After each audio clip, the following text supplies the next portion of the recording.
The doorbell rang at 8:12 p.m. on New Year's Eve. When I opened it, my husband stood there holding a thick envelope instead of champagne. "Emma," he said quietly, "I want a divorce. I've already spoken to a lawyer. The kids stay with me. You get the condo outright, plus $150,000 cash. We can keep this civil." His tone was the same one he used to negotiate vendor contracts, calm, final, expecting agreement. Behind him the living room glowed with string lights. Our twins, 8-year-old Noah and 6-year-old Sophie, were building a blanket fort and shrieking with laughter. The roast lamb I'd slow-cooked all afternoon still scented the air. I took the envelope, scanned the first page, and signed on the dotted line without sitting down. "Done," I said. "I accept." He froze. Every scripted line about mutual respect and what's best for everyone evaporated from his face. What he didn't know, what he would never fully grasp, was that I had spent the last 41 months rehearsing for exactly this moment. 12 years earlier I had quit my marketing job the week Noah was born.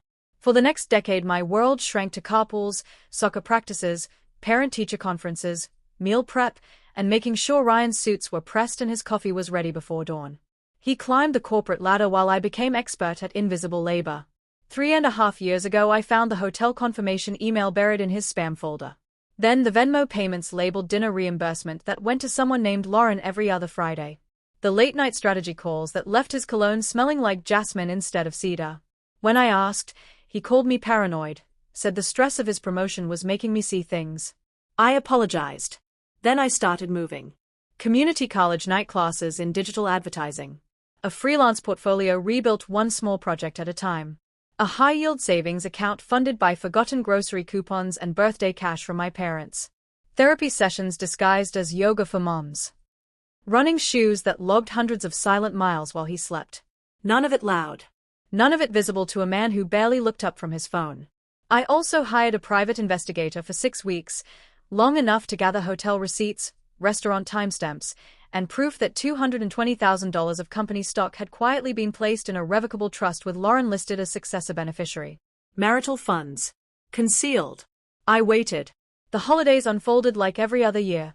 Gingerbread houses, Christmas Eve service, matching pajamas, Ryan carving the ham while texting under the table.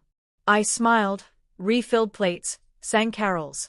Every night I added one encrypted note to my phone, still unaware. Timeline holding. After I signed his papers he exhaled like a man granted parole. "Let's tell the kids after January 2nd, he said. "No drama over the holiday." "Agreed," I replied. "But you stay under this roof until then. Business as usual in front of them." He nodded eagerly. Between New Year's Day and January 11th I executed the checklist I'd written 2 years earlier. Signed off a letter for senior digital strategist at a boutique agency, $88,000 base plus bonus, fully remote, start date January 16th. Lease signed on a sunny 3-bedroom townhouse 10 minutes from the twins' school. All personal accounts, certifications, birth certificates, and the growing emergency fund moved to new institutions. Updated will and power of attorney naming my sister as guardian if anything happened to me. Ryan grew twitchy. My serenity disturbed him more than tears ever could. On January 12th he suggested one last family dinner at the waterfront seafood place we used to love. "Something nice before everything changes," he said. I wore the emerald dress I'd bought for my first client pitch last fall, tailored, confident. He did a double take but said nothing. Halfway through the crab cakes he leaned forward. "Noah, Sophie, Mom and Dad have decided to live in different houses from now on. We both love you more than anything." Noah's fork stopped midair. "You're splitting up." Before Ryan could answer I placed a navy folder on the white tablecloth.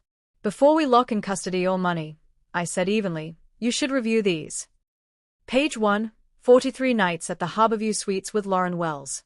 Page 2, $68,000 in consulting fees funneled through a shell LLC she controlled.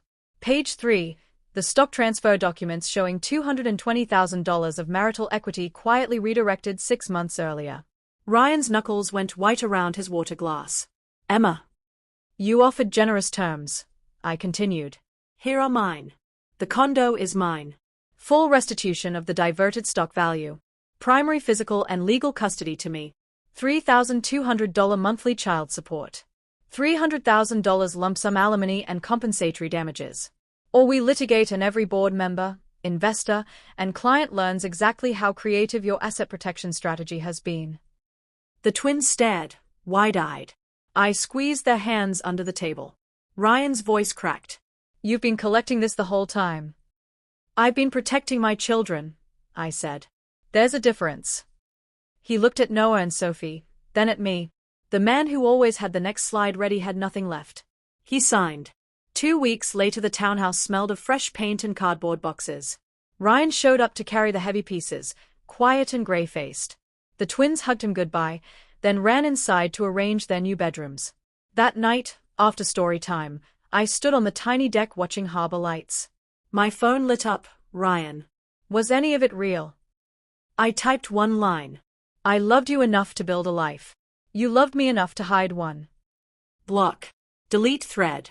I opened my laptop and created a private Substack draft titled Chapter 2.